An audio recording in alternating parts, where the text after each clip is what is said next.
Welcome to Pacific Beer Chat. I'm Mike. I'm Warren. I'm Carnell. I'm Lundy.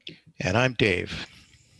All right, and this is Pacific Beer Chat's episode. It's a What's Brewing tasting panel. So I'm going to pass this off to Dave, and he can kind of introduce what we're doing today. Come on, Mike. I want a longer intro than that. Let's hear a little bit more from our podcast host. Come on. We need to, folks. If you're tuning into Pacific Beer Chat for the first time, this is the amazing Mike Garson. He's a prince. He's a prince of a man who's introducing this show here. Really, you need to listen to this podcast on a regular basis. We're doing something different tonight. We're trying to record this for video, so you may even be seeing this later on. But if you're listening to this on your headphones or in your favorite podcast player, make sure that you subscribe, because Pacific Beer Chat is just plain awesome. Well, so, thank you. Now, one of the reasons I'm here is because we have a magazine that a number of actually everybody that's on the podcast tonight contributes to.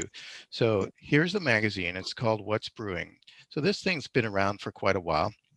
Actually, we released our 30th anniversary issue earlier this year.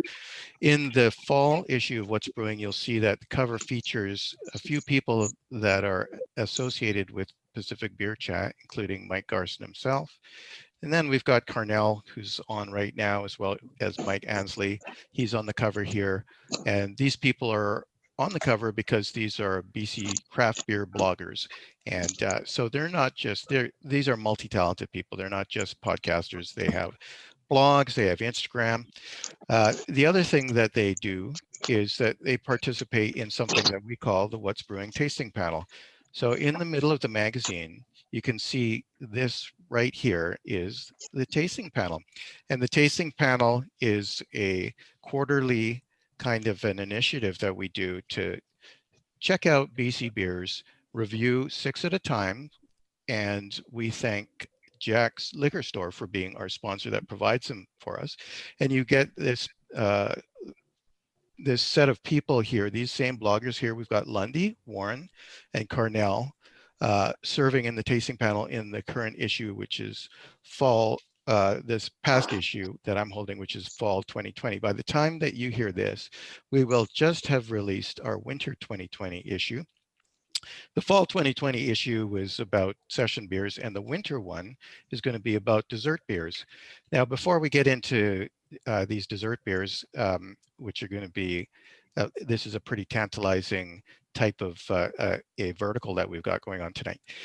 I want to see if we can take a look at how the tasting panel works. And for that, I'm going to try to share this screen here. Now, bear with me, Mike. I'm just going to go ahead and click into this. No problem. So here comes the request. And so, folks, as we Hasn't come up yet. Should be any second here. So as we switch gears here, for those of you that are following on video, we're actually going to take a look at the tasting panel screen. I'm going to be short on this because if you're listening to this just on audio, you're not going to be able to have the benefit of seeing this. However, what I'm going to describe essentially encapsulates how this panel program works. So each quarter, when we release What's Brewing magazine, we've got this feature where, again, we've got 6 beers. Mike, is the screen coming up okay for you? Absolutely.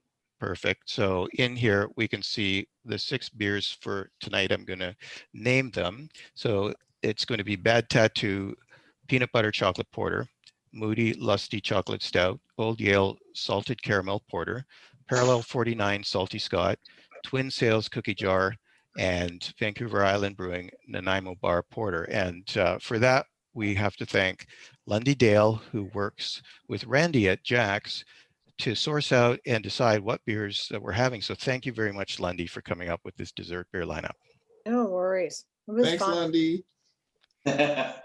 So this is going to be pretty good. And I mean, dessert beers, as we're all going to find out as we taste our way through these, are a kind of a it's not an official style, but it's kind of an appropriate thing for winter. They tend to be darker, sweeter beers here.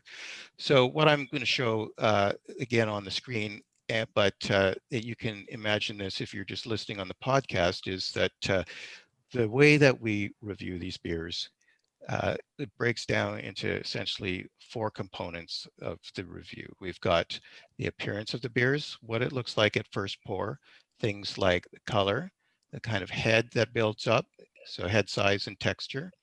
Clarity of beer, is it hazy? Is it unfiltered? Is it just a little cloudy, or is it perfectly transparent?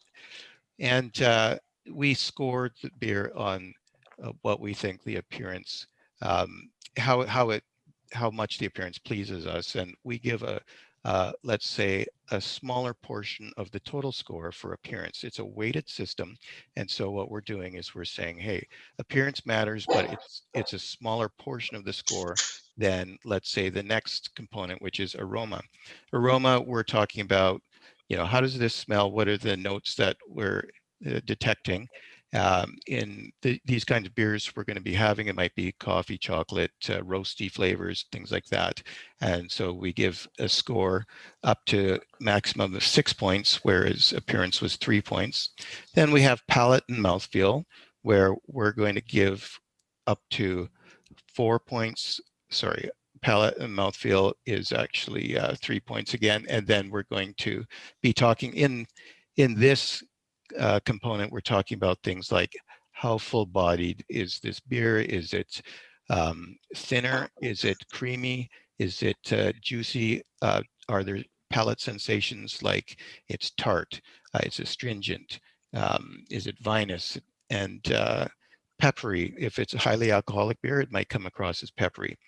Finally, the 4th pillar is flavor, and that's of course the one that most people identify with when they're enjoying something to eat or drink. And so flavor, we give that the most points, 8 points in our formula. And flavors might be things like, again, similar to aroma, you have, could it be biscuity, caramel? Is it rich and sweet, coffee and chocolate? And those are probably themes that are going to come up. So also we have flavors that come from hops and flavors that come from yeast, like ester-based flavors like bubble gum, banana, and cloves. We're not going to be finding those tonight because, well, Warren, maybe if we're finding those tonight, then maybe something went wrong, right? Well, I've only tried about 4 of these beers so far, and yeah, none of them were a Belgian style, and typically you're talking about flavors that would come from a Belgian yeast. Yeah, so those yeasty driven flavors and the really hoppy flavors that people are accustomed to in IPAs, that's not what we're likely to experience tonight. So No. then we conclude the review by saying how much we enjoyed the beer on a scale of 10, and the whole thing adds up to 30 points. So that's basically how the What's Brewing beer review scale works. And it's based on something called the Beer Judge Certification Program. Warren is a beer judge, and so he's certified for doing this kind of thing. And when we started the tasting panel, essentially we had to figure out, did we want to have a sort of 5-point program or a in other words, 5 stars, or what did we want to do with this program? So we came up with something based on BJCP. All right, so I'm moving along because on the screen, for those that can see it, I have now moved over to where I'm going to be doing the tasting. And I'm going to do the first beer, and then everybody's going to get into one of these 6 beers. So what I have in front of me here is I've got a bag from Jack's. Now, the people that have been participating in this panel all have a care package that they got from Jack's, and we're pretty happy about this. So again, thanks to Jack's for doing the provision of the beverages. And so what we have here is a 6-pack of beverages that, and I'm going to be cracking the first one here. Now, some of the panel members have already cracked some of these, including the one that I'm going to pull out here, which is going to be this Vancouver Island Brewing Nanaimo Bar Porter. Ah, yes. And so, part of the reason why I chose this porter is it actually makes life nice and easy for me, right, Lundy? Because this one has already been reviewed in our tasting panel before. The other 5 are new, but this one has actually been in our panel before. One of the things that we also do with these beers is sometimes we will review them on another website that we have, which is called Beer Me BC. Lundy manages the program of beer reviews at Beer Me BC, and we've actually reviewed this beer on Beer Me BC before. So I have the advantage that I am reviewing a beer here that's been reviewed in What's Brewing and reviewed in Beer Me BC. And so if you happen to be following along on a device where you can look up these things, just go to Beer Me BC and type in Nanaimo Bar Porter, and you will find our review of this. So at this point, I am now going to crack this beer. So we get the satisfying sound of actually getting a beer to drink here. Hopefully that's picking up on the microphone. And so, at this point, I am going to go to my cheat sheet here, which is literally the Beer Me BC review. So yes, Lundy, you're absolutely right. Lundy knows exactly what I'm doing because I did that review. So I feel actually fully justified in cheating. So really, you're referring back to your own notes. I am basically pulling up my notes so that I can sort of expedite the process of. I would guess that the beer has probably changed this season from last season. So Yeah. Oh, absolutely. It's not it might even be a close. bit different, right? Well, I guess we're going to find out because now what I'm doing here is I'm looking at my review and I'm going to tell you what's on it. And then I have an additional advantage here is that because I'm an unofficial member here, I'm not actually on the tasting panel per se. I'm just the tasting panel manager. Well, I don't actually have to fill out the form. So I'm going to essentially drink this beer and compare it with what's on here. And then I'm going to talk about what I would be putting in the form if I had to be reviewing this. So when we do the beer reviews on Beer Me BC, one thing I can tell you is that it's a similar approach that we take in some ways to reviewing for, essentially we're evaluating a beer based on those same sort of 4 pillars that I mentioned. The Beer Me BC actual review formula is quite different because it's just a 5-star thing. It's much more simple. But let's find out what we said about the Nanaimo Bar Porter. So what happened is that Vancouver Island Brewing essentially reissued the beer, and I pulled up some information that didn't match with the beer that I had in the fall because I had the information from their strong version of the beer in the spring. So anyway, what we have here in this review online is the fall beer. It was a little bit lower in alcohol, 6.2%. And so comparing with the can that I have here, that's still, the beer that they're making today. And so this beer, the notes included that it had malt characteristics of caramel, toasty, roasty, rich, and sweet. Color was, very dark brown, and it was full bodied. So now I'm going to tuck into this beer.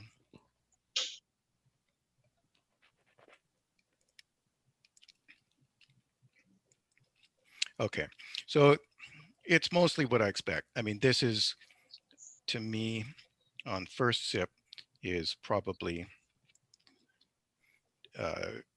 this is in line with what I would have experienced. This is going back now a year ago. One more sip here.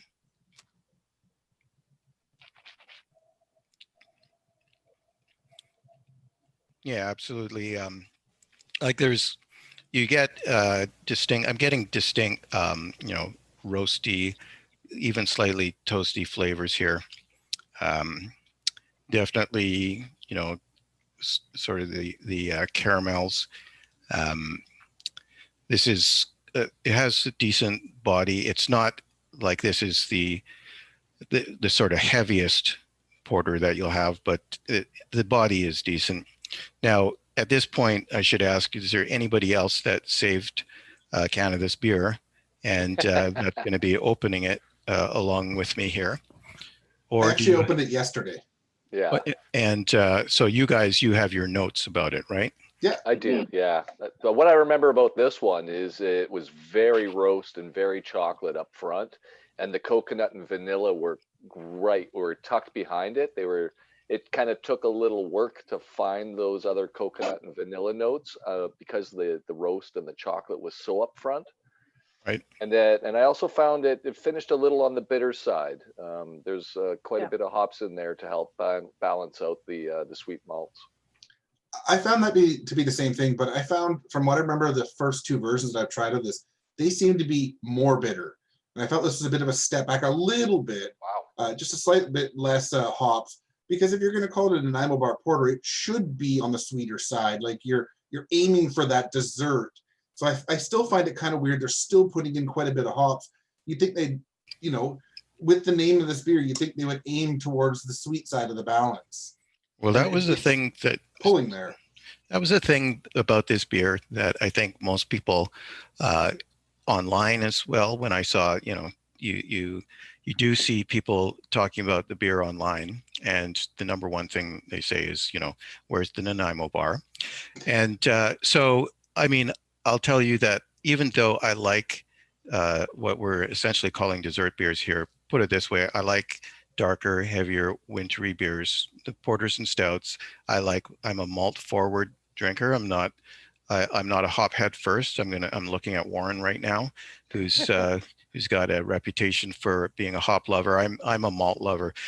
For me, even though I love those kinds of beers, I actually am not a dessert person. Like in terms of sweet foods, I'm just not a dessert eater, and Nanaimo bars don't appeal to me. So if I would eat a Nanaimo bar, but it's not something I really care about that much.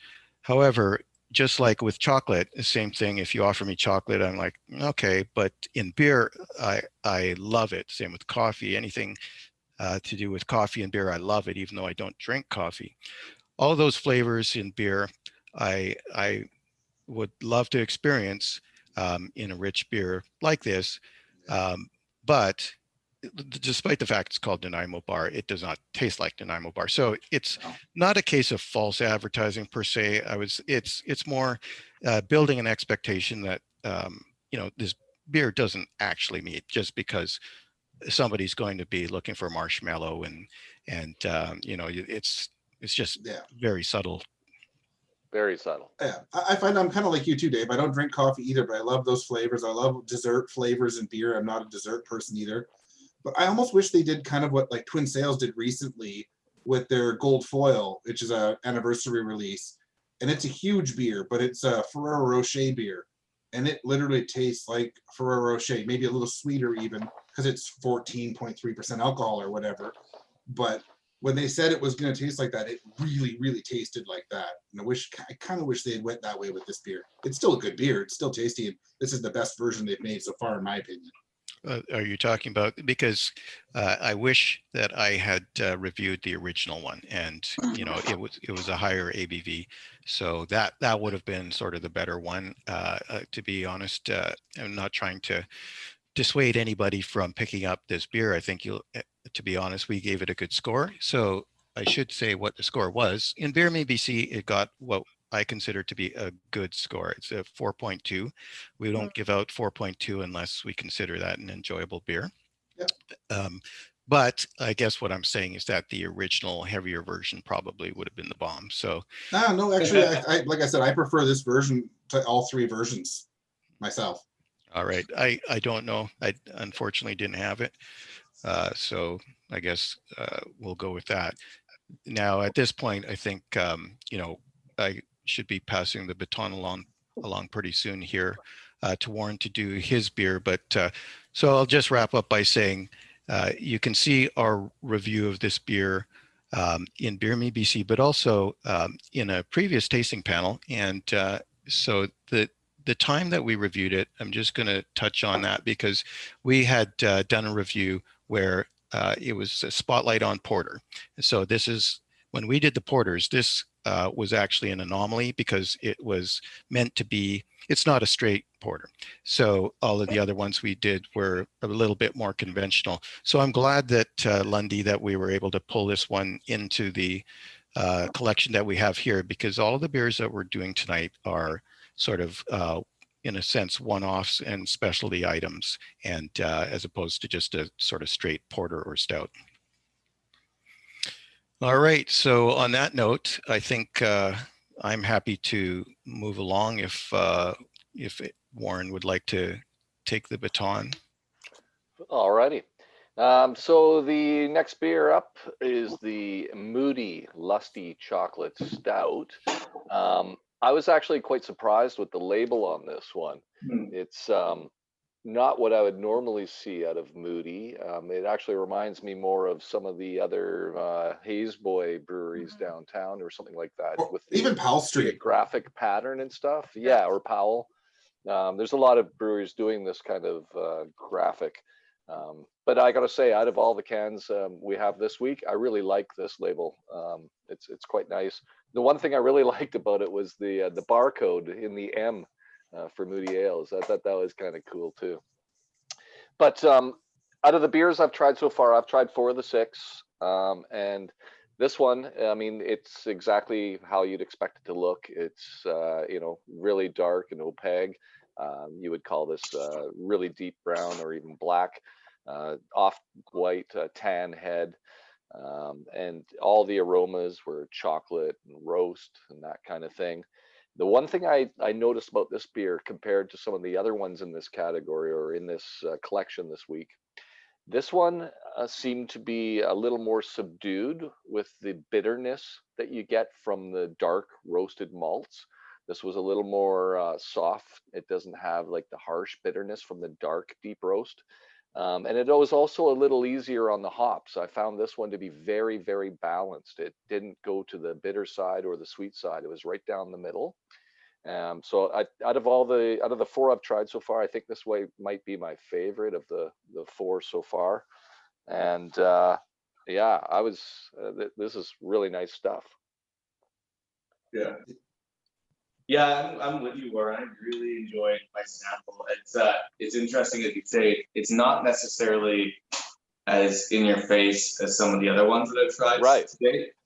It is more subdued, and it's worth saying that this might be one of the oldest beers in this range we tried. This is from Moody Ales. I think it might have been their first or second seasonal beer they put out 6 years ago. So I'm sure they've tweaked the recipe since then. But this is an older school beer.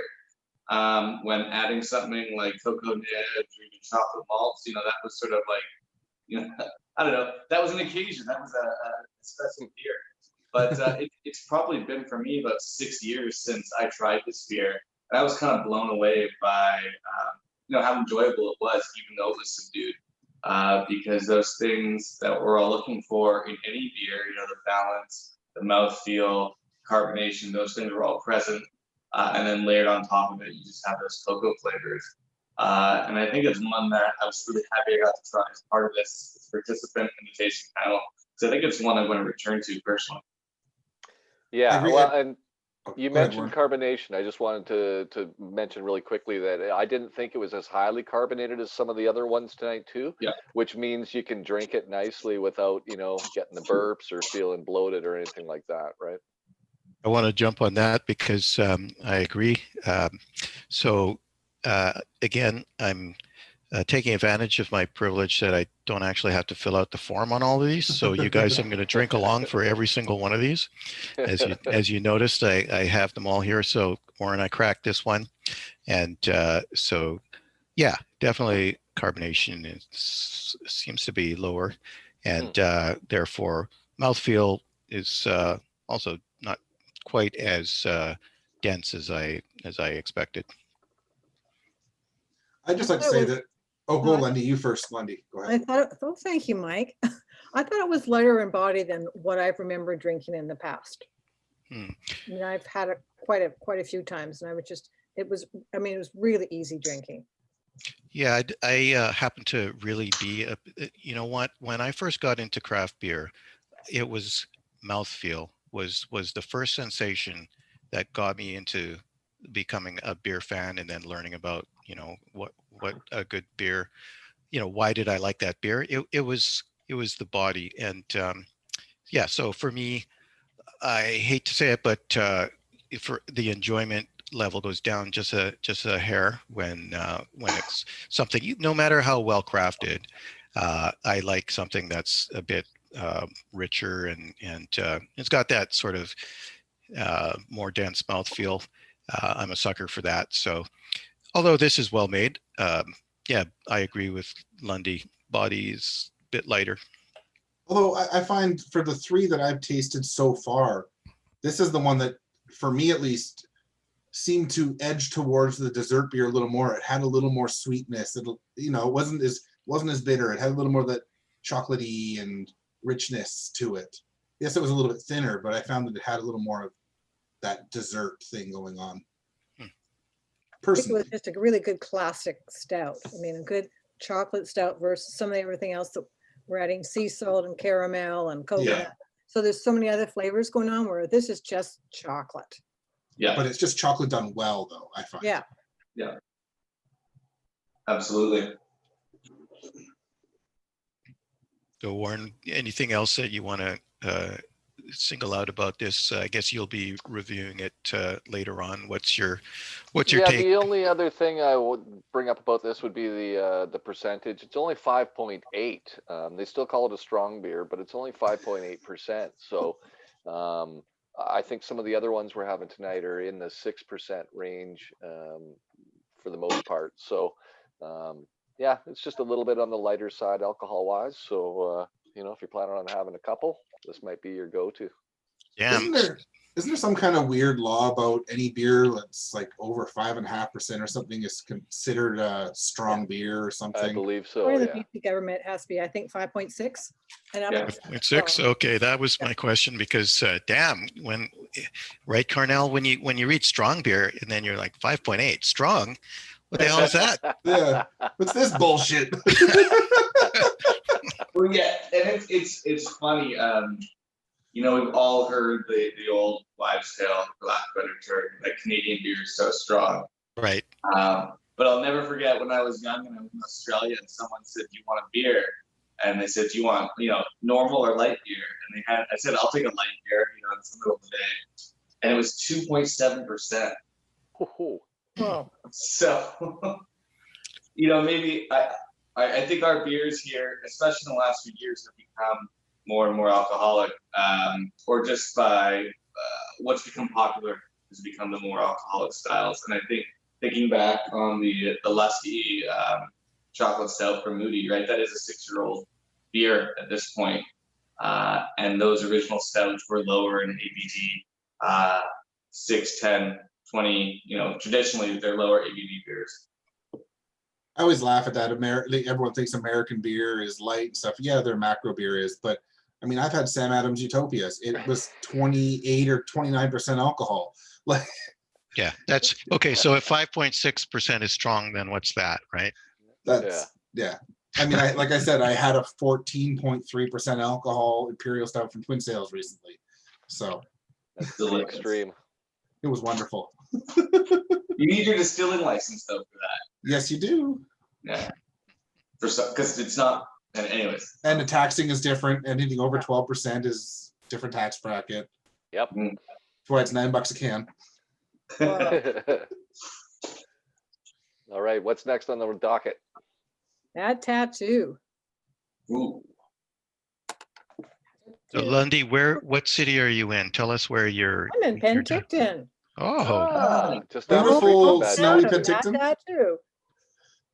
They make great pizzas. Oh, they do. Yes. Oh yeah. Yeah, well, Mike knows. Yes, we shared a few. Yes. In the before Dave, we times. shared a few. Everyone who comes to visit, we share a few.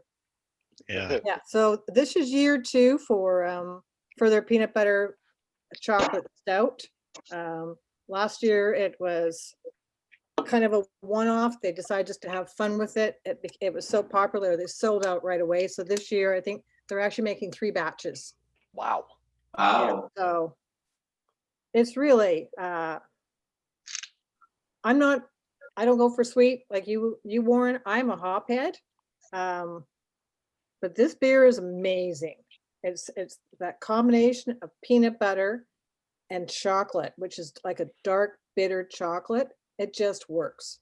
Interesting. Only 20 IBUs, so it's not really heavy, but it's got a good bitterness, but there's enough of that. I mean, you've got to like peanut butter.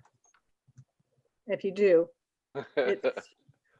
it's a good one. And one thing I found out, I would talk to the head brewer, Liam, that the peanut butter they used in here is, I thought it was the peanut butter powder you can get, which is Right. what we've used at R&B. You know that. Have you ever used it, Warren?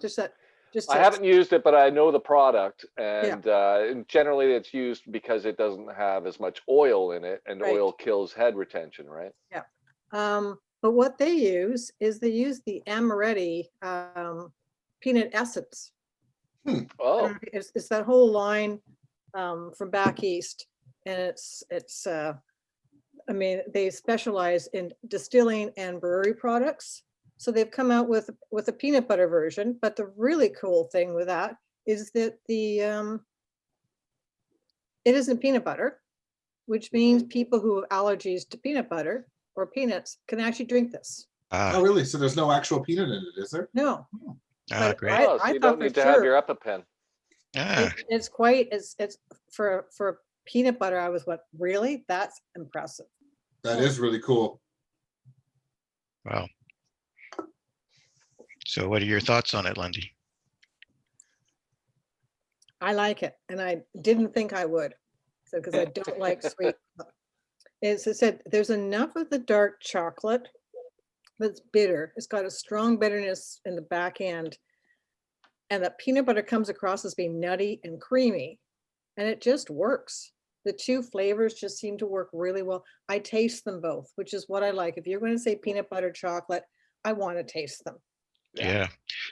I want to jump in because as you suspected here, I'm holding a glass of this. And you know what?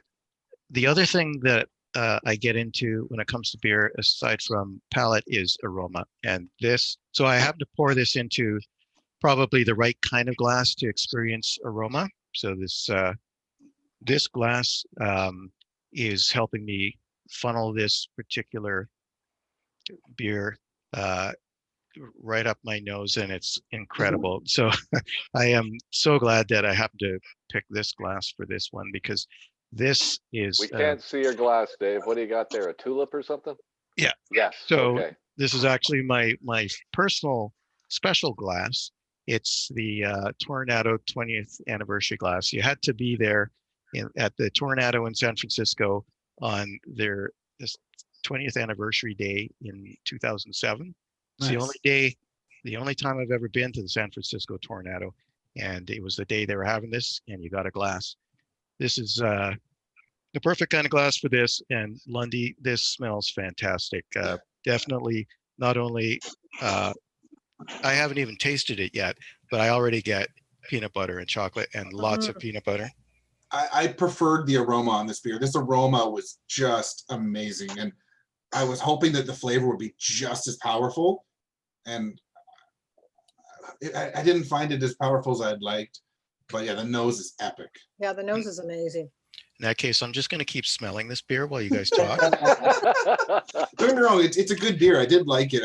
I was hoping that it would be just as much peanut butter, just as much chocolate in the flavor. Like even this can was from yesterday, and I can still smell it today, and it still smells amazing. Okay, now I've just tucked into it. And yeah, like so many times, we all know, and maybe the listeners know as well, aroma quite often will give you a different expectation than you eventually get on your palate for the flavor of the beer. And that's definitely is the case here, but I'm happy to report I'm enjoying the flavor, even though sometimes in these dessert beers, they're going to come across as a bit artificial. That isn't, such a bad thing when it comes to aroma, because the aroma, you really want to enjoy those particular scents. On the nose, this is spot on. On the palate, it's not going to get quite as high a mark if I was to review this on aroma versus flavor, but it's still I would say something I would want to recommend anybody try this one. It's a good beer overall. Yeah, it's a good beer. It may not be an amazing beer to me, but it's a good beer, and I would drink it again for sure. Yeah. I was shocked when I had it. I was completely shocked. Specifically because I've had a few peanut butter beers, and peanut butter, as you guys have all just mentioned, I think it was Lundy mentioned specifically, the oils, they don't go well with beer because they kill head retention. And I was shocked because of how good this beer was. My takeaway from this, and all I could think about, is how much I enjoyed drinking this beer as a peanut butter beer. I've never actually had a peanut butter beer that I enjoyed as much as this one. And I wonder if it's, as you say, Lundy, because they were using a new peanut product to use that flavor, the essence versus the powder. But my wife kept looking at me sort of dumbfounded as I was drinking this. She kept saying, "What's wrong?" And I said, "Nothing. I love this. It's actually tastes delicious." So if anybody were to ask me about a peanut butter beer to try, this would be my recommendation. It's the first one that's hit the mark for me. It tastes like peanut butter, it tastes like beer, instead of some sort of weird, science experiment gone wrong facsimile. This tastes like both beer and peanut butter to me, and that's, if you manage to do that, I can't ask much more of a brewery. All right. Absolutely. Well, I want to follow up and say that, I keep drinking this one. So as you were talking, Carnell, unlike the other two, I put the glasses down because I'm pacing myself. But this one, I'm finishing my sample like right now. I mean, this one I'm not waiting. So to be honest, It's easy to drink. It's going down, Lundy. This one's going down. I really enjoy this beer. There we go. Thank you. I want to drink my beer. Okay.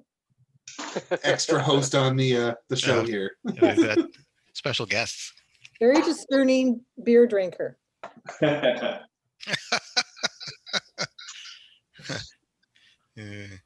Absolutely. Has to be involved in every Zoom meeting. Of course. Yes. So what else do you want to say about this beer, Lundy? Or about Penticton? What does your cat want to say about the beer? I think he wants to drink it. Do you want my beer? No, I have to say that I haven't been drinking a lot of Bad Tattoo beers since I've been here. I have tried everyone's beer, but this one just everything about it just worked. As to the point, I've actually bought a couple of 4-packs. I'm doing Christmas gifts, so everyone's gonna be getting peanut butter and chocolate themed Christmas things this year.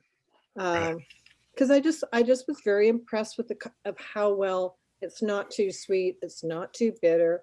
It's drinkable. We're all drinking it and enjoying it and ready to have a second. Yeah. So that says something about a good beer. I don't do that. I couldn't do that with the Vancouver Island Nanaimo bar one. I just, and some of the other ones. But this one, I came back and I wanted more. Nice. All right. Can I have some more?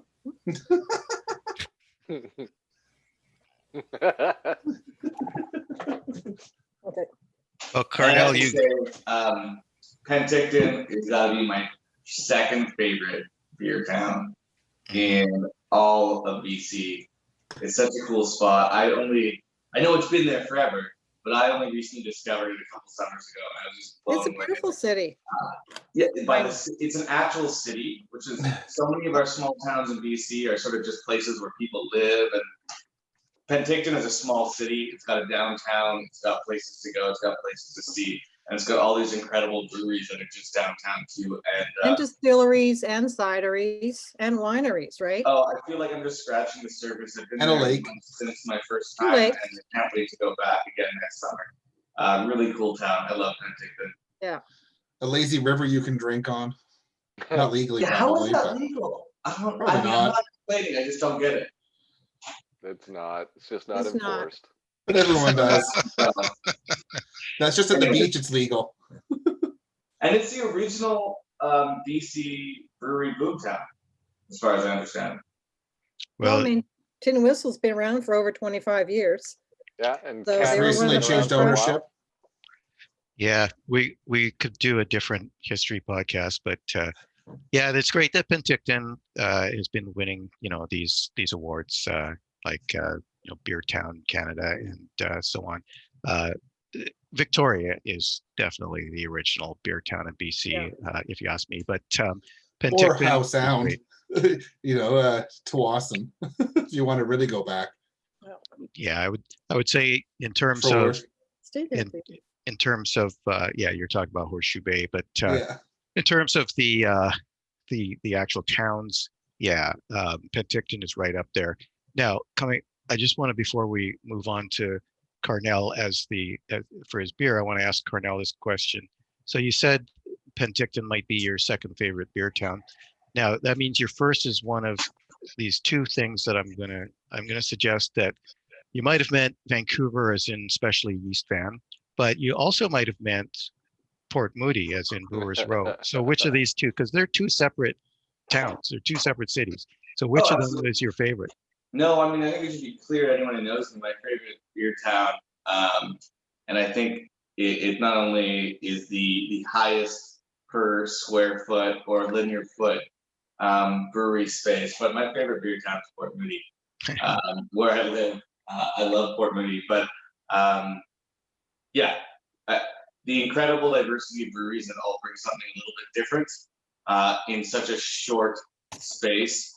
I know the city's got behind promoting it a little bit more, but it's just an incredible place if you've never been to it, and it's so accessible to so many people as well. So Port Moody is definitely my favorite, and I think, tell me if I'm wrong, but that leads me into my beer.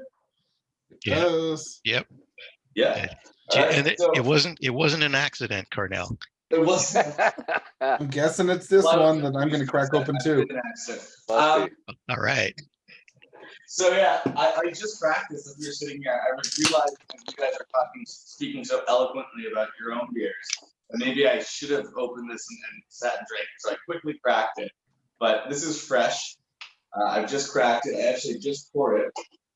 Unfortunately, the head didn't last. It's not as rocky or dense. Thinking back to our what's it called? Maybe I'll agitate it a little better. Thinking back to our review system. I might have given it, or I might have to give it lower score, maybe a 2 or something. In any case, I've had this beer. This is the second run of this beer. I think it might have been 6 months ago that they did a first run of this beer, and I wasn't a big fan of it. It was just a little bit not hitting the marks for me of what a big sweet dessert beer might be. But as I've sat here and sit this one back, it's clear to me to see that Twin Sails has come back to this recipe and refined it quite a bit. So the oatmeal in this oatmeal fudge stout to me seems to be what they've done with the mouthfeel. So correct me if I'm wrong. Maybe Warren's the person to double check with here, but feel free to jump in, anyone. But oatmeal is usually added in order to sort of increase the mouthfeel. Yes. And the Yeah, head. it'll give you that silkiness, that creaminess. It also helps with head retention a bit as well with the extra proteins. Doesn't seem to Right. be a lot for this head on this beer, but There doesn't seem to be a lot in the head, but the mouthfeel is there. It is a bigger beer. It's a bigger tasting beer to me. You definitely have that fudgy, chocolatey, more sort of, I describe it in my head as a molasses-y. It's sort of just thicker on the tongue. That's not an actual beer term. That's just something I'm using to describe it.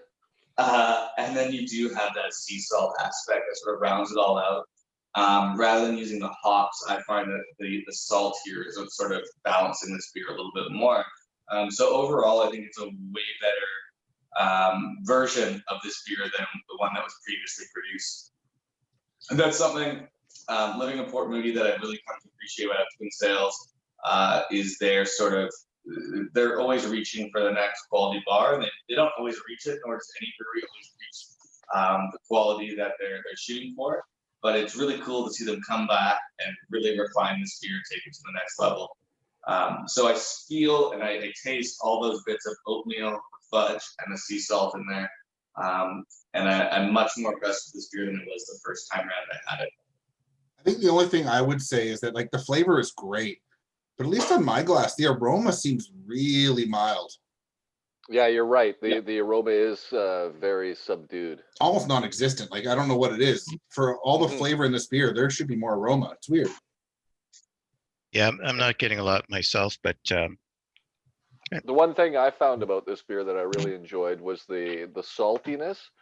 At first you don't really notice it, but if you're looking for it and you're paying attention, the salt really works to accentuate the chocolate flavors. And I found the salt level in this one was much more appropriate than, say, one of the other ones we're going to be trying here.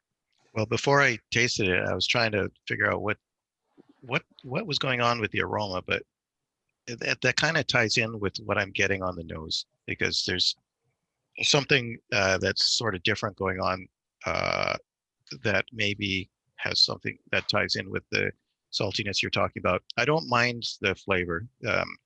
It's definitely, when we're doing a pack of dessert beers, different than the rest, but I don't mind it. Yeah, so we've got, I finally let the family in. My wife Ivana, she's a beer fan too, so she's going to have to help me drink all these beers. Like, it's not safe for me to drink these by myself. No, Probably not. Wouldn't want to waste that beer. I think the one thing I can smell on the nose, I can get some salinity on the nose, but it's just not the chocolate and roast that's coming through, which is weird. Right. no, I'm with you. That's almost strange that it's almost devoid of aroma rather than just being not as much there as you'd like it. It just doesn't. Yeah, which I find weird too, because Twin Sails is almost like one of the kings of aroma. Like, their beers always just smell so amazing. Yeah. But at least the flavor's really good on this beer. Like, I really like the flavor. Yeah, I'm a big fan of the fudginess. I mean, the oatmeal, I think, is adding that body. I don't really see it as a standout feature of the beer, adding to the body, or even an oatmeal flavor. I wouldn't really expect an oatmeal flavor necessarily, but that fudginess, I think, is super present. And it's interesting. I'm not a huge fan of sea salt flavor to sort of balance out or finish a beer off. But it's there and it works. But I really like that fudginess personally. That's the standout for me.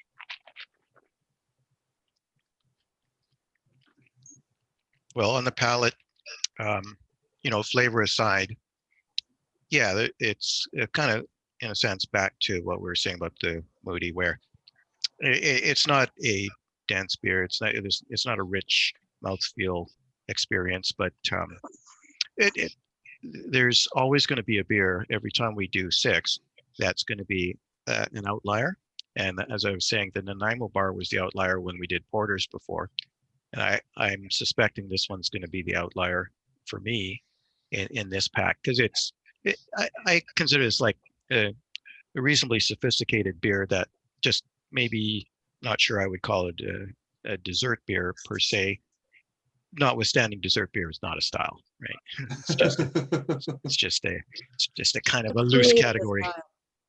I like those loose categories in music and beer, whatever. Right.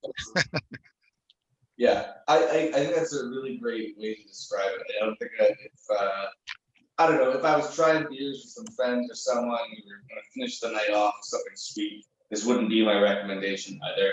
But I do enjoy it as a beer generally. I also don't think it would be something I'd want to necessarily drink a pint of, excuse me.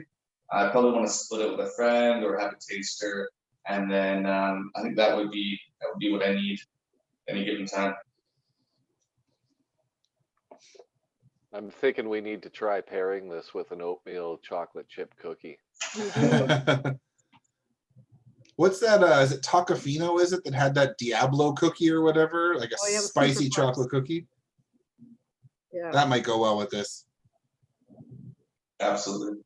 Who did that collaboration beer a couple years back? Was that Superflux. Superflux? Yeah. And I think that's actually a pretty great comparison.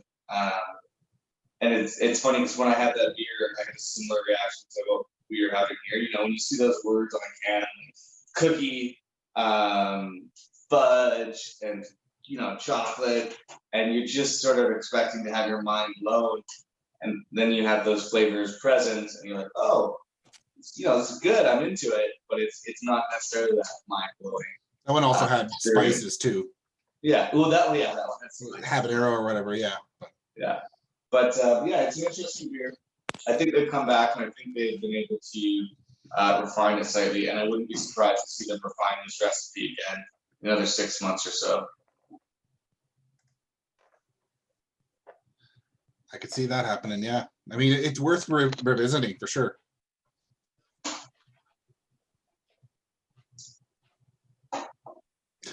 Lundy's cat's getting right in on it. No. Okay, well then here's our dog. Really into this beer tasting.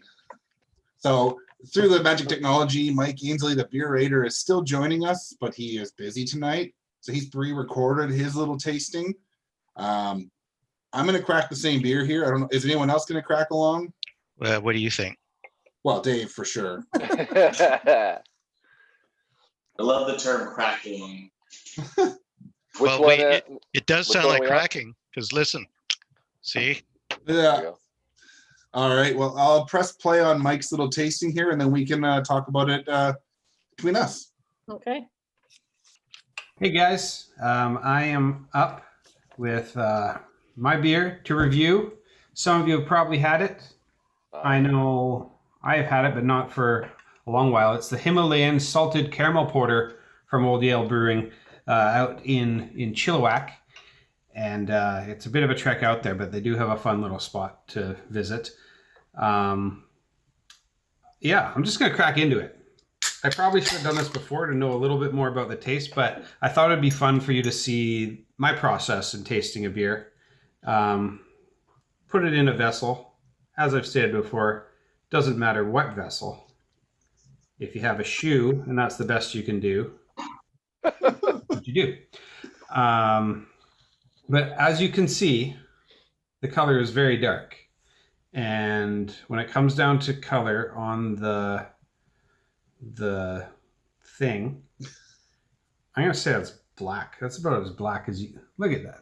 That's black. It's not brown. It's black. So that's an easy one. Clarity? Well, you're not seeing through that. Not seeing through that one. So that's a 4 on the hazel tea. I just poured that. You saw me pour it, and look at that head stick around. That's impressive, and we like to see. So that's a dense head. Beers like this make it really easy to review these visual characteristics because it's pretty black and white. Head retention, it's just hanging around. It's a champ. It's like Trump. It just won't go away. Nice. That's a political joke for you. I think that's a beautiful looking beer. Look at that. That's just a nice looking dark beer. So onto there. Now we go into the aroma, if you will, the smell. And I like to refer to that smell as very nice. You do get some of that caramel in there, some earthiness, roasty for sure. That is nice. On the dark beer, that's what you want. Yeah, there's something else in there, and I'm not really an expert. There's something else, and I don't know what it is. It might, yeah, I don't know, but it smells really good. I'm giving that a 5 out of 6 because I've smelt better, and I know a thing or two about smells. Let me tell you. So then we get on to my favorite part of the beer. Well, second favorite is the mouthfeel. And on the palate, and that's when you actually get to introduce the beer to your mouth, like so.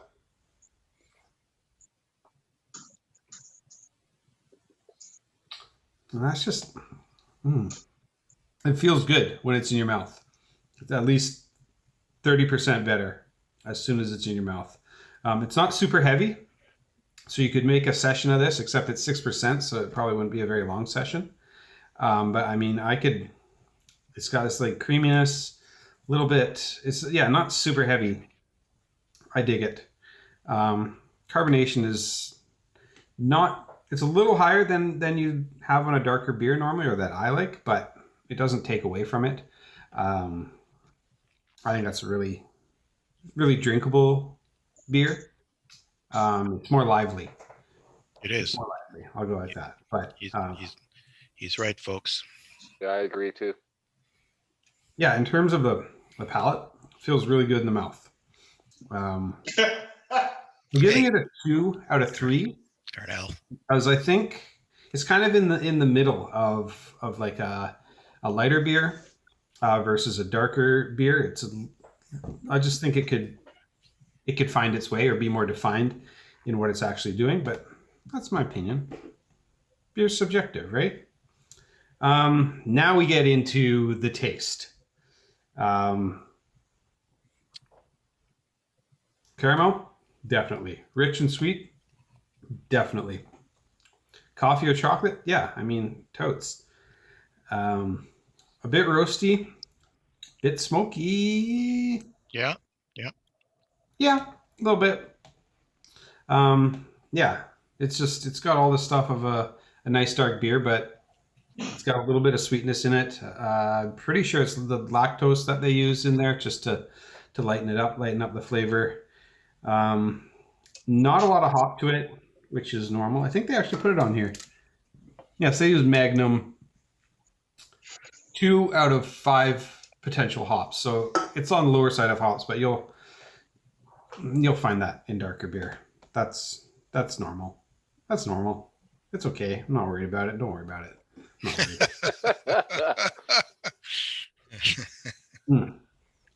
And then this part of the review I always struggle a little bit with is the yeast, ester, additive, and other. I'm not super versed in this, so I usually pick between a couple, which are style specific, earthy / funky, and a little bit leathery for this one.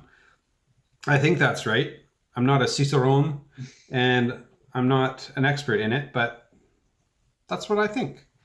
In terms of the flavor, this is actually one of my favorite ones from Old Yale. They do a really good job with it. It suits the season, suits the weather. I'm actually giving it a 7 out of 8 because I'm enjoying it and it tastes really good right now. So that's how it goes. Again, non-expert, never planned to be. I just like it. And then we get into the summary. Is it more malty or more hoppy? Definitely more malty. Drinkability. I mean, I could crush this, but I may not be a flavor expert, but I am a drinking expert and I could crush it. Not everyone could, but I could. And so that's where I'm putting it because this is my review. Do your own review. Yeah. Stylistic accuracy. I mean, it's a porter, so it's not as heavy. It's kind of hard to say because I don't think a dessert beer is an actual category. I could be wrong, but I don't think so. It'd probably be in the other category. I'm just going to put it in the middle of the road because I don't think we should stick to such defined categories. I think there should be styles that celebrate creativity, and that's not out yet, but maybe I'll start my own awards. The situationally appropriate beer awards. How about that? For right now. 10 out of 10. Overall score? It's hard. It's not a 10. It's hard to get a 10 in my books. The only 10s I give are to my wife. That's my only 10. And this is not my wife. But I could drink her up. You know what I'm saying? Pretty. We'll give this an 8 because I feel like there's a couple little stylistic tweaks that could make it better. But it's nice, but it's not amazing at the highest echelon, if you will. But I really enjoy it. And now there's the enjoyment level. You know what? I would pay money for this beer. Would I recommend it to a friend? I'm recommending it right now. And I'm considering you guys my friends. So I'm recommending it to you. Would I seek it out again? Well, yeah. Or my friend would. You know what? I'd seek it out again. I would seek it out. And then summary notes. I mean, I just told you all my summary notes, but I'll add something in later. And if you want to see what my little comment on that is, you're going to have to check out the next What's Brewing magazine, because it's usually pretty funny. It's definitely not the most professional, but it's entertaining. And there's that. And that's my little addition to the industry, is keeping things light. So, I mean, I could drink this whole beer and have another one without even thinking about it. And that's just what I feel about my beer. And I guess the rest of the panel is going to chime in and probably tell me that I'm wrong or agree with me or say he's got a point. But I mean, what does he know? And that's okay. I'm okay with that. We're all friends most of the time. And that's the important thing. Mostly. Because beer is about sharing with your friends and your enemies, actually. I think if we shared more beer with our enemies, we'd probably have a lot more friends. And on that note, actually, that's probably going to be in my summary notes. That was good. Probably not going to remember exactly what I said. So you'll see something there. But that was a good statement, and you'll probably agree with me. So back to you guys. Have a good night. That was awesome. You know, I have to agree for the most part on what he had to say about that beer. But I do have a couple of small things to add. One thing I found was that the salt level in that one was much lower than in the previous one we had here, the cookie jar. I had a really hard time trying to get the salt out of the one from Old Yale. Really? And the other thing I noticed with the Old Yale was it had a little bit of alcohol warmth. You kind of detect the alcohol level in that one. Yeah, that's true. All right, guys. So let me jump in now with the editor's take on Mike's presentation. First of all, that was outstanding. I'm sure you all agree. Considering that he wasn't able to make it tonight, so for the folks listening at home, so Mike, the beer raider, and his Instagram is the beer raider. He joined us via video presentation, and so very kind of him to record that yesterday because he couldn't be with us tonight.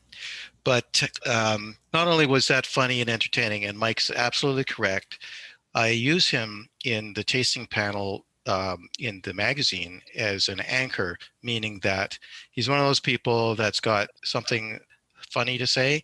So many times I put him at the end after everybody's put their sort of take, and it's somewhat, serious and so on. And then Mike comes up with something out of left field at the end. I remember the time that we were doing West Coast IPAs, and he made this comment about how he remembers the days when IPAs weren't hazy and you could drink them in the forest with a lumberjack, and it was just like some nutty wild thing that he just goes and says, well, I'm going to tell you now because I do have that back end login. Here is exactly what he said for his. I could drink this whole beer and have another without thinking about it. It's a good beer to share with a few friends while you sit by the fire and warm your cockles. It could even be a good beer. Yes, cockles. It could even be a good beer to share with your enemies. I think if we all shared a beer with our enemies, we'd have a lot more friends. This beer is that good. And so that's going in the magazine, and I'm going to try to make room even for cockles. I find it interesting. For me, I actually get a lot more salinity on this beer than I did even the cookie jar. It's really salty to me, yeah. Oh, wow. I'm not much of a salt person, so maybe that's why. I don't know. I don't know if it's salinity or there's something else there going on. Well, there's definitely a little bit of the spiciness and warmth coming from the alcohol, so maybe that's playing with it somehow. There's definitely a pepperiness. I get peppery too, but I definitely get the salt up front. Salt and pepper. Who would have expected that in a dessert beer? Nobody Well, and expects salt and I pepper didn't, with their dessert. I really didn't detect the caramel Oh, I'm until, getting that though. I'm getting I just caramel got and a little salt. bit as it warmed up. I mean, I thought if I didn't know it was a caramel beer, I wouldn't have picked up on it. I thought it was more bitter and more roasty and toasty than Mhm. anything else. Yeah, That's interesting. That's the going- best part about tasting beers because I get almost no bitterness out of this. yeah, that's actually, Mike, I'm glad you said that. That's why we have a panel. And, you know, of course, every time you have a podcast, you're tasting beers with a group and you inherently have a panel. But in the magazine, we didn't have that. You know, when we started, it's just not, you know, something that's always done. But we have a panel so that you get different takes and you come out with a sort of an average score for the best beer that's not just based on one person's preferences. But going back to what just Lundy just said is that much like the Nanaimo bar, when you're reading the label of a beer and you're picking it up off the shelf in your BC liquor store and it says caramel on it, I mean, there's many beers that you pick up and they have the name of a flavor, be it strawberry or mango, and you're going to get that flavor and it's, you know, as advertised. I don't get as much caramel from this as I get even worn from, let's say, that brown ale that I had at Fraser Mills Fermentation the other night. So there's times that you see a name on the label and then, you know, you just might not actually get that exact flavor as the number one experience. It's just something buried in there subtle. Great point. I have nothing to add, but that's a really good point. Sorry. Well, thank you. Yeah. I accept I your would- feedback. And if I can relate it and make it a complete thought, I think that's sort of, you know, what you end up seeing with a beer like we had earlier, which was the Nanaimo Porter. And my personal experience with that, I didn't mention at the time, was I loved the Nanaimo bars. I couldn't wait to crack me that beer. And the first time I had it on the panel, I was so disappointed. This time, I kind of was aware that that might be my experience. And what I noticed when I had it was I really enjoyed the beer. And if someone asked me for a vanilla beer with a beer with a prominent vanilla flavor, I would have recommended the Nanaimo Porter. But, you know, it's that sticker shock. You go in looking for a flavor. And if it's not present or obvious, sometimes it can be a little bit of disappointment. It doesn't mean it's not a good beer. Yeah. Agreed. All right, which one's next? The host. Guess it's the last beer now. So this is ladies and gentlemen, this is the Parallel 49 Salty Scot Sea Salted Caramel Scotch Ale. And this is a fairly old beer for Parallel 49, I think, isn't it? Yeah, I was going to say this one's been around for a few years for sure. I remember the first time I went to Arizona, I was in it was called the Desert Rose, which is a Chevron gas station and big liquor store, which is so weird with growler fills and everything. And I was walking down the beer fridge and I'm like, wait a minute, that's Salty Scot from P49. What the hell is this doing in Tempe, Arizona? Wow. Graham probably went down and threw a couple of cans in the fridge. No, I didn't buy it because I was in Tempe, Arizona, and I'm like, there's lots of beers here I've never seen before. So don't buy local beer. That's an interesting point. That's a very anti-BC point, but I have to admit, I would have done the same thing.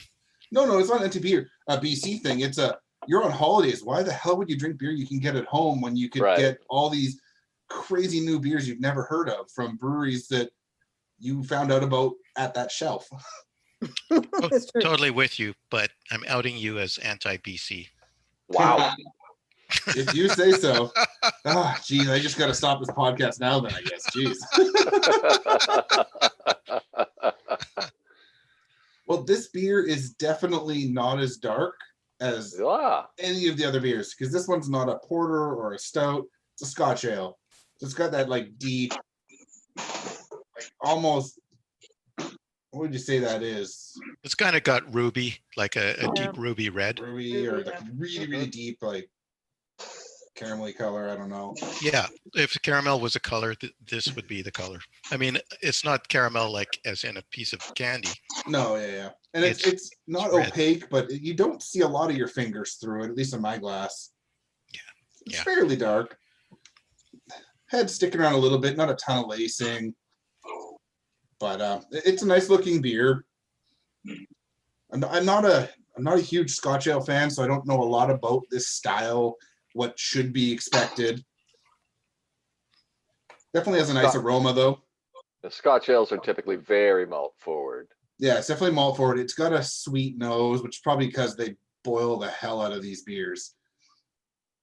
But Yeah, yeah, it could be a longer boil, could be a 90-minute boil, and that's going to accentuate those caramelized kind of flavors. I'm pretty sure it's somewhere on either the can or the website. It says something about, yeah, here we go. We put the kettle on for a long boil, and this Scottish Wee Heavy is what we got. So There you go. Oh, very nice. Good call, Mike.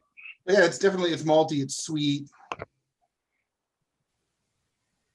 Maybe a hint of sea salt, but I don't think so. It's less salt on the nose than the other two beers we've had with salt, the last two. Carnell basically just fell on the floor, right? Oh, that was my bad. Are you live? Yeah, I'm good. That's This is just the a guy who jerk. did it. Hey, Data. Where'd you? Just send Wharf after Data there. Oh, now he's checking out his handiwork. You stupid jerk. But yeah, He's got other things to do now. He's leaving. All right, I'll be back in a minute. all right. We lost Carnell because it's a cat. Yeah, the flavor is definitely quite sweet. It's probably the sweetest beer of the whole bunch. Yeah. Caramelly, a little bit of sea salt. Actually, not as sweet as a lot of the Scotch ales that I've had, but it's on the sweet side. This is definitely dessert-like. Well, yeah, I mean, coming back to what is a Scotch ale, it's not this. This is not, like anywhere close to a textbook what a Scottish ale would be. I like Scottish ales because I'm a malt guy, but this definitely fits like Lundy. This you and Randy putting together the 6-pack here. I definitely think this sort of fits in with the theme of wintry beers that are generally speaking on the sweet side. And this actually, I'm enjoying it. It's going down well. Is it going to be like, what would you say this is an award-winning beer? Maybe it's not like kind of gonna win the awards for the most refined beer, but this is, yeah, it's something that I do enjoy as it's not a food beer, but it's just a sort of enjoyable beer after dinner, I guess. Mhm. Yeah, it's butterscotchery and caramel. It's a sweet dessert beer. It is. Yeah. I'm with all you guys. I had it earlier tonight, and I was kind of shocked by how sweet it was. And you guys are making a good point that we're talking about sweet dessert beers. It is definitely that thing, and it definitely hits hard that way. The flavor is forward, and the flavor is sweet. It wouldn't probably be the top of my list if I was actually looking for dessert beer. But I think if it definitely provides what it's claiming on the label. Yeah. Going back to that conversation we were having a little earlier. I agree. I don't think this would be my choice for dessert beer, although I do like the sweeter stouts and everything. But if you're thinking dessert beer, it's either this for me or the, what was it again? The Lusty chocolate stout were the ones that really said dessert to me out of these 6. This wasn't the best beer of the bunch, but this and Lusty stout said dessert most to me. Mike, what about the aroma? Do you still have some left there? What do you think about the aroma? I think the aroma is a little subdued. It's got more aroma than the cookie jar, but I'm getting a little bit of oaky note. Like, what I was saying about a Scottish ale is the characteristic is peaty, like very mild peaty note. It's not actual Scotch. It's not like you drink. They don't make it by taking beer, for those listening although Scotch whiskey is made from the elements of that create beer. It's not like they make beer and then pour Scotch in it and you have Scotch ale. That would also be good. That But would- it makes Scotch drinkable. Oh, I'm with you. wow. I'm with you, Mike. I'm with you on that. But it's like Scottish ale will have like this kind of a peaty note, and I'm getting like a little bit of a oaky and peaty thing I wouldn't say on the oak, but aroma. I'd say a little bit of peat and on the flavor too. Well, a lot of the Scottish yeasts or English yeasts that are going to be used in a Scotch ale are going to give you that really earthy kind of tone, right? And that could be interpreted as woody as well. Yeah.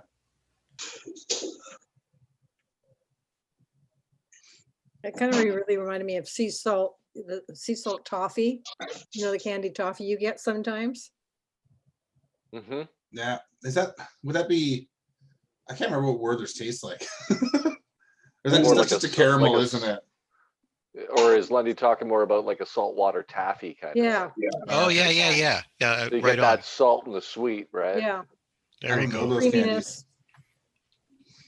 Yeah. That's, and I'm not a candy fan, but yeah, actually, that's a great. I think that does tie in with this. I'm a big fan of salt and sweet at the same time, like like Chicago style popcorn, or where you got the caramelized popcorn with the salty popcorn all in the same handful. Oh, I think they no. go together really well. Savory popcorn only. Yeah, no, I hear you, Warren. This is you guys are kind of nailing down the experience for this. It's funny because when you mentioned that the P49 beer out of the six is probably the sweeter of the six, in my mind that's not unusual or out of the ordinary, because a lot of the times I find some of the P49 beers a little on the sweeter side. Mm. Even Yeah, their it's probably hoppy a beers choice. like that. Yeah. Well, they're kind of overt beers, aren't they? I mean, P49 was never about subtle, not only in their branding, but Sure. but probably in their beers as well. I would say. Well, I mean, if you look at the can art, I don't know. Can you hold that up, Dave? Yeah. So there's the can, but everybody, even if you're listening on the podcast, knows the Parallel 49 characters kind of are emblematic of the boldness of the P49 brand, and I think their beers.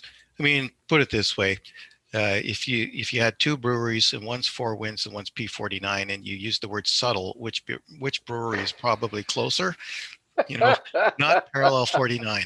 I'm currently holding up a Four Winds can that I was drinking earlier.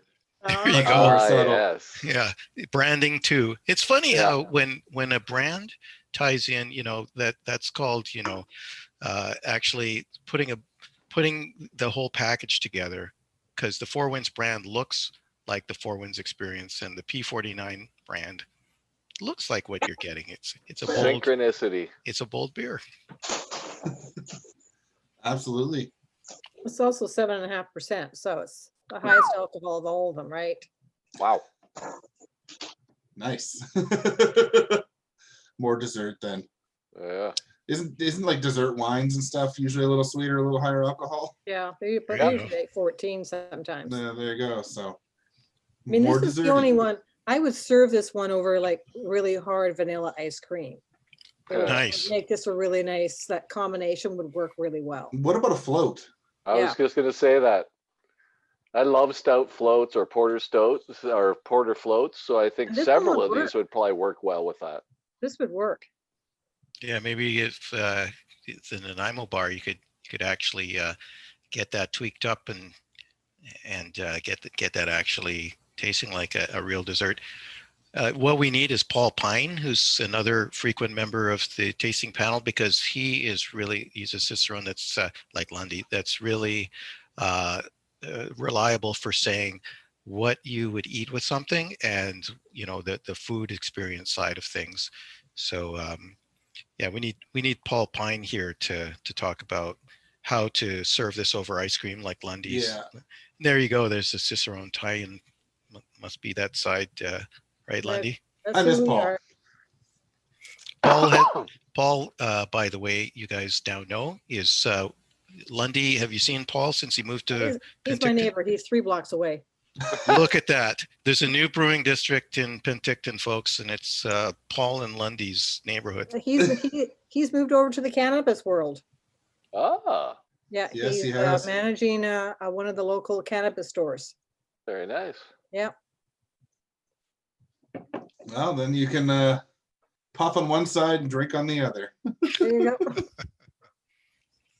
Well, let's go around the horn here about favorites. Yeah. Mike, you're the host. How does the horn work? Why don't we go with you, Dave? What was your favorite beer of the bunch? You know what? If you don't mind, I'm going to say for aroma, there's no question it was the Bad Tattoo peanut butter. That thing, yeah. I still, out of all the experiences, I go back to. For me, it's aroma and palate, and I could smell that beer for half an hour and not even drink it. It's just that was fantastic. And then as far as actually putting something in my mouth. I'm actually not minding the the salty Scot right now, which is what we're drinking. But yeah, to be honest, the Bad Tattoo went down the fastest. That's the glass that got empty quickest. So Lundy, I'm with you on the Bad Tattoo. That was pretty cool. Why don't we move to Lundy then? What's your favorite of the bunch, Lundy? I still have not had the cookie jar, so that's the only one I haven't had. Okay. But of them so far, I'm going to say it's a real toss-up between the Salty Scot and the Bad Tattoo for 2 totally different reasons. But I found both of them did what they said they would. I got the flavors, the aroma. I had everything about the 2 of them, and I went, wow, this is a good tasting beer. If I were to drink a second one, I would definitely go to the Bad Tattoo. The Salty Scotch, I could only have one. Mm-hmm. So because of that, I would probably do Bad Tattoo first, then go on to the Salty. And then it kind of went downhill from there. And I said, I haven't had the cookie jar, so that will be tomorrow. So that might play things up. But right now it's Bad Tattoo. How about you, Carnell? What was your favorite of the bunch? Yeah, I think I really appreciated the very first one I had, which was the Moody Ales Lusty Chocolate Stout. It was a bit of a time warp for me. It reminded me of beer a little while ago, but I thought it was so well done, and I love how the chocolates are just layered nicely on top of a already delicious base beer. Coming in a close second was that peanut butter beer, which probably the only reason it wasn't first for me is because I'm just not a huge fan of peanut butter as a flavor in beer. It reminds me of that oiliness. That said, and I think I said it in my review, which will be in the next issue of What's Brewing, is I don't know what more you could ask for peanut butter beer. It hit as well as you could expect peanut butter to hit in beer. Nice. Warren?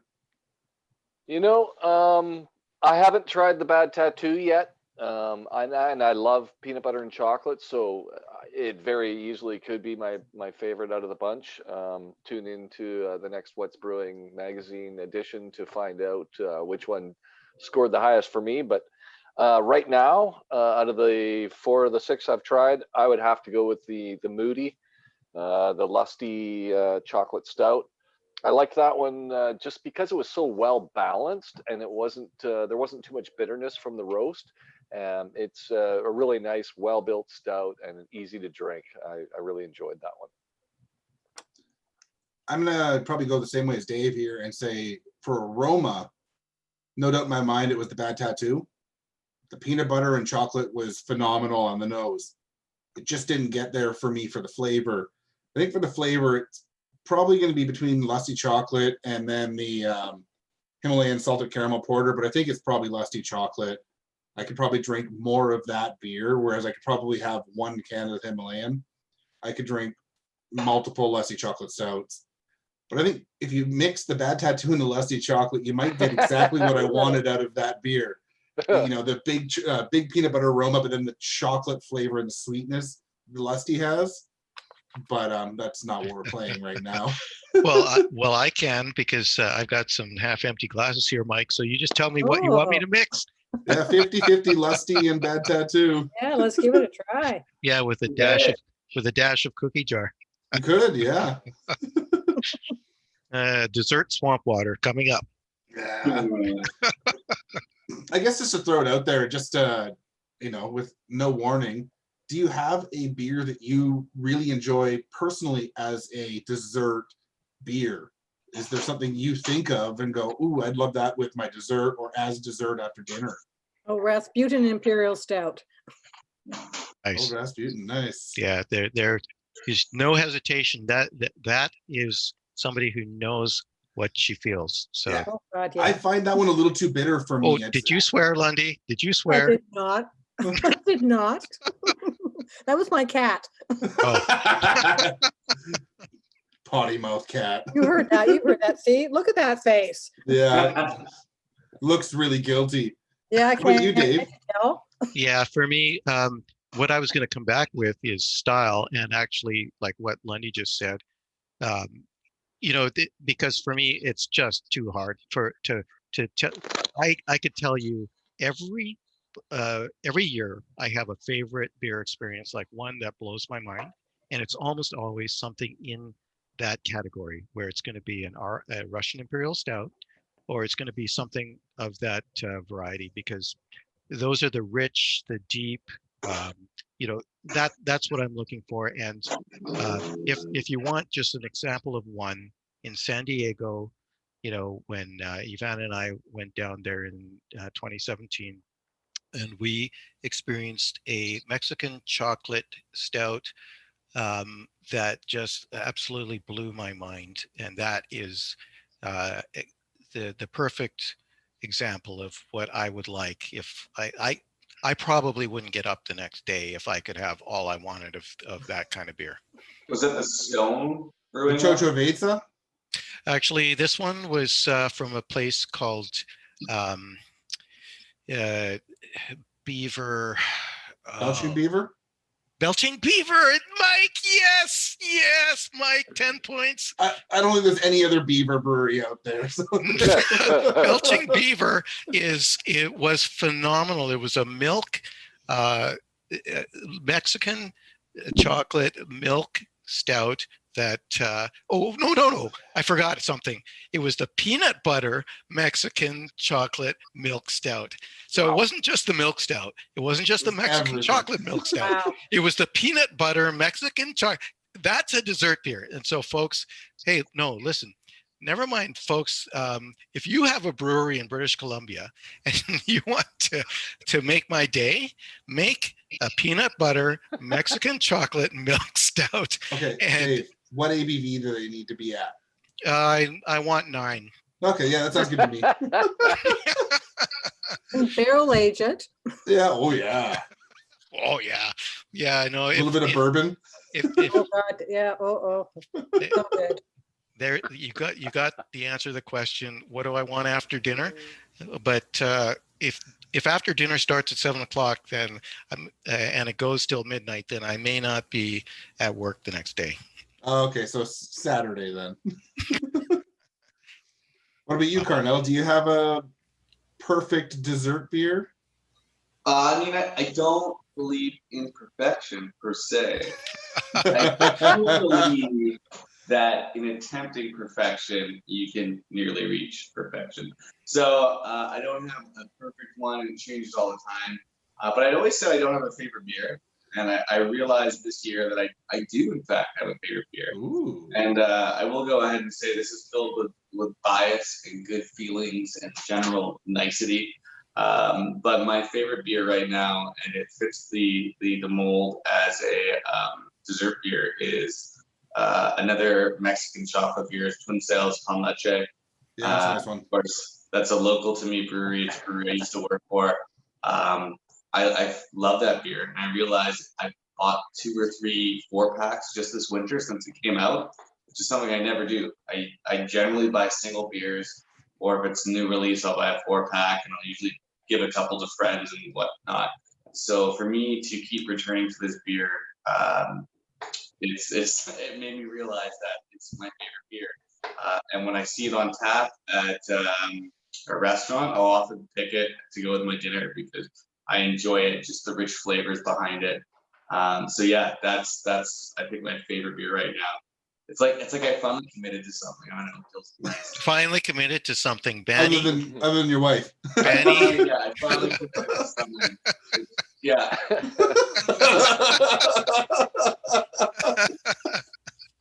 Oh, shit. Warren, do you have a favorite dessert beer? Yeah, you know what? Funny enough, Carnell came to my mind as well, as far as a dessert beer, because it's quite well done, and it does have that sweetness and thing to it like that. But I think when it comes right down to it, for me, it would have to be a Thor's Hammer. All Okay, right. yeah. All right. That's Barley wine is is live. reference. Nice to me, reference. that's a dessert wine or a dessert beer. Sorry, it's got some sweetness, it's got some body, but it's also the type of beer that you have to sip and enjoy. So it's perfect for after a meal or in the evening. Yeah. So to me, that's a dessert beer. Awesome. I mean, for me, if you're going to be talking about more available beers yearly, then I'd probably have to go with Boris from Strange Fellows, Russian Imperial Stout. Ooh. Kind of like, sort of like Dave and Lundy there, big Imperial Stouts. Yeah. It's a really, really nice beer, barrel aged, lots of flavor going on. If you want to talk about from outside of BC, like Speedway Stout from, Oh yeah. shoot. Alesmith. Alesmith, thank you. That's a really nice beer too. Darn right. Depending on how much money you want to spend. Yeah. But I mean, barley wine is also life, so I understand that one. I'm all for barley wines. I mean, again, if you want to talk dessert, the Twin Sails 5th anniversary series of beers were beautiful. You cannot drink a lot of them because they'll kick your ass at 14.3% alcohol. But they have like 3 different barrel aged. I think it's the same beer, barrel aged different ways with different additives, but just amazing beers. But they're a one-off beer, so you can't really offer them as a favorite, really. I'm glad that you guys in Pacific Beer Chat, which, by the way, let me remind the listeners that if you haven't subscribed already, you really need to. And I'm glad that Warren and Mike, that you have this routine of going around the horn because, it really allowed us to put a bow on what the experience is about. And let me remind listeners that, the reason for this, let's say special episode, I mean, I know that every episode of Pacific Beer Chat is special. Well, maybe not everyone. But hey. But don't tell the editor that. He's got to work hard on all of them. I mean, we let Warren on the episodes. Those are different kind of special. But so if you think about the reason why we're having this, it's because it's winter, and Lundy, who I'm fortunate to have is one of the beer advocates that's part of our team, is did a really good job along with Randy from Jack's Liquor Stores, Jack's Beer Wine Spirits, who are the people that furnished the samples for us. Love you, Randy. Thank you, Randy. Randy. Randy, you better have watched this till the end, or listen till the end. I'll make sure she does. She better give her a test. Fast forward to 49 minutes. At what point did Carnell's cat attack his PC? We need to know the exact second. But the idea behind the tasting panel is that we have a vertical, and since day one that we've been doing it, every 3 months we pick a style, and this has been a really enjoyable discussion about beers. It's not a style per se, but like a category of beer experiences that you can enjoy all winter long as you listen to this podcast over and over again for the amazing entertainment that it offered. So, I hope this sets some kind of record for number of listeners and viewers on your YouTube channel, Mike. Hey, fingers crossed. Yeah, but if it doesn't, I still liked the beers, so it was still worth it. Absolutely. All right, Dave, why don't you let people know where they can find the magazine online? Yeah, so What's Brewing is a digital magazine that's also printed. And so you can find it online at whatsbrewing.ca. At whatsbrewing.ca, you'll be directed to where you can download it as a PDF and view it in any device that you care to use, or you can also view it online as a page-turning presentation at issue.com. It's a digital magazine. But if you're the type that likes a tactile experience, you can go to one of 40 or 50 breweries around BC that should have a copy by the time that you're listening to this. And there will be one that's within some variety of short drive from where you live in BC. Go to whatsbrewing.ca and we'll have a list of outlets right there. Perfect. Anything else you want to add, Dave, or anyone else before we kind of wrap this up then? Well, I'm really happy for what we've done, and it's about time I shut up. So I'm going to say, it just as a last thing, this may be the last of the tasting panels of this variety, because we may be winding down the exact format of What's Brewing that we've been so happy to present over the last 5 years. So really happy to have you guys along with me for what might be the last of these tasting panel podcasts.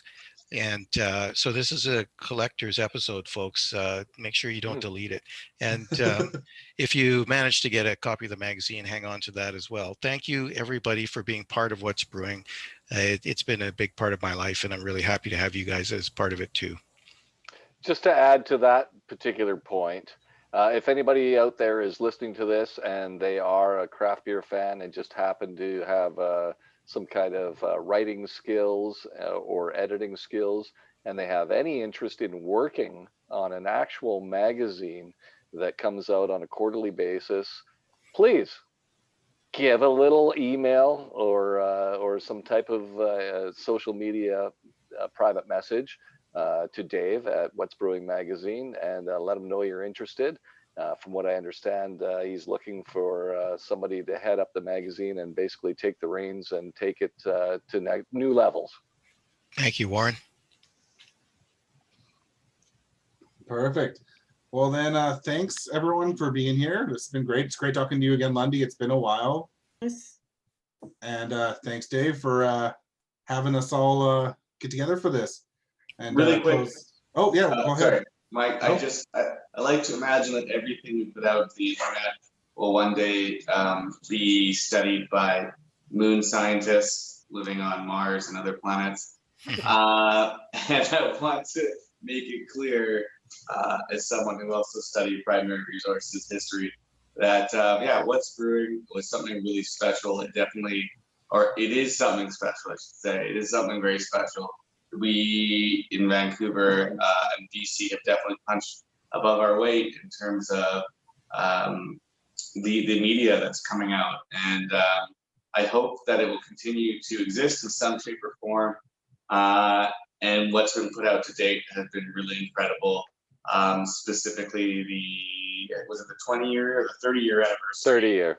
Yeah, it was a great addition. Which was realistically just a piece of craft beer history. And if you get your hands on that, that's a really important piece of history. So, I moon children, moon scientists, aliens, ET. What's Brewing has and hopefully has continued to be a really important piece of craft beer media in this province. Awesome. Here, Thank here. you. Thank you. Cheers to that. All right, then finishing up here, if you want to find us on social media, you can go to @Pacific Beer Chat. You can find us at pacificbeerchat.com. If you want to send us a message, go to feedback@pacificbeerchat.com. And if you want to support us, you can go to patreon.com/pacificbeerchat. The money goes towards hosting and helping upgrade equipment and all that. So shout out to Steve, and then also Indie Beer Show out of San Diego. Cheers. Thank you, Mike. Thanks for tuning in to Pacific Beer Chat. We can be found on all podcast apps as well as at pacificbeerchat.com. If you find a podcast app we are missing on, let us know and we'll endeavor to fix that. Leave us a review on iTunes as it helps expose more people to the show. You can email us at feedback@pacificbeerchat.com. We can be found on all major social media apps at Pacific Beer Chat. Logo design was by Tim, the craft beer tourist. Audio editing done by Cam, known as Cam on Tap on Twitter. To play us out, here is a clip of the song Lothian by the band Conundrum, performed by Kevin Ems. Find them at conundrum-music.bandcamp.com. The song that plays us out is part of our intro.